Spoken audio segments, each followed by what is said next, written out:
តាដំបងក្រញូងវគ្គទី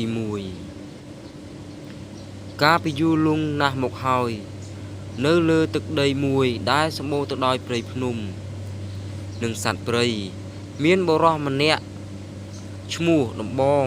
គាត់ជាមនុស្សស្លូតត្រង់រស់នៅដោយការកាប់អុសនិងរុករកជាតិព្រៃរាល់ថ្ងៃដែលដំបងតែងតែដើរចូលព្រៃជ្រៅតែម្នាក់ឯងមនុស្សភាគច្រើនខ្លាចព្រៃនោះណាស់ព្រោះគេថាមានអារក្សនិងវិញ្ញាណអាថ៌កំបាំងរស់នៅប៉ុន្តែដំបងមិនដែលខ្លាចឡើយព្រោះគាត់ជឿថាមនុស្សល្អមិនគួរខ្លាចអ្វីទេថ្ងៃមួយខណៈពេលភ្លៀងធ្លាក់ខ្លាំងមេឃងងឹតនិងផ្គរលាន់ក៏ក្រើកពេញព្រៃដំបងបានរត់ទៅជ្រកក្រោមដើមឈើធំមួយភ្លាមនោះគាត់បានឃើញពន្លឺក្រហមចេញពីគល់ឈើគាត់ខិតទៅមើលក៏ឃើញឈើក្រញូងមួយដើមធំខ្លាំងមានក្លិនក្រអូបប្លែកនិងមានអក្សរចម្លែកនៅលើគល់ស្រាប់តែមានសំឡេងចាស់មួយលាន់ឡើងអ្នកណាមានចិត្តក្លាហាននិងមិនក្បត់អ្នកដទៃនឹងអាចយកឈើនេះធ្វើជាដំបងអំណាចបានដំបងភ័យផងចង់ដឹងផងគាត់កាប់យកមែកឈើក្រញូងមួយមកធ្វើជាដំបងពេលកាន់វាស្រាប់តែខ្យល់បក់ខ្លាំងហើយដំបងនោះបញ្ចេញពន្លឺក្រហមភ្លឺពេញព្រៃចាប់ពីថ្ងៃនោះមកដំបងមានអំណាចអស្ចារ្យគាត់អាចបញ្ចេញសត្វកាចសាហាវបំបាក់ចោលនិងជួយប្រជាជនបានជាច្រើនមនុស្សម្នាទាំងឡាយចាប់ផ្ដើមគោរពគាត់ហៅគាត់ថាអ្នកតាដំបងក្រញូងគេឈ្មោះរបស់គាត់ល្បីរហូតដល់ព្រះរាជាស្ដេចនៅពេលនោះជាមនុស្សកាចសាហាវធ្វើបាបរីខ្លាំងប្រជាជនជាច្រើនបានសុំឲ្យអ្នកតាជួយសង្គ្រោះពួកគេនៅយប់មួយអ្នកតាដំបងក្រញូងបានលើក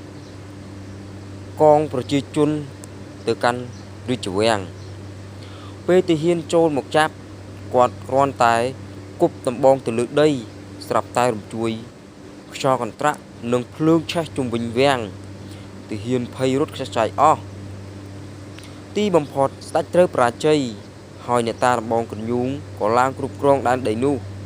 ប៉ុន្តែអំណាចធំធេងតែងតែនាំមកនៅមហន្តរាយជាច្រើនឆ្នាំមកមានក្មេងប្រុសម្នាក់កើតមកមានបុណ្យខ្លាំងព្រះសង្ឃទាយថាក្មេងនោះនឹងក្លាយជាស្ដេចពិតនាពេលអនាគតពេលអ្នកតាដំបងក្រញូងដឹងគាត់ខឹងយ៉ាងខ្លាំងហើយបញ្ជាឲ្យទាហានទៅចាប់ក្មេងនោះប៉ុន្តែក្មេងនោះត្រូវបានអ្នកស្រុកលាក់ជួយរហូតធំឡើងលុះដល់ថ្ងៃមួយក្មេងនោះ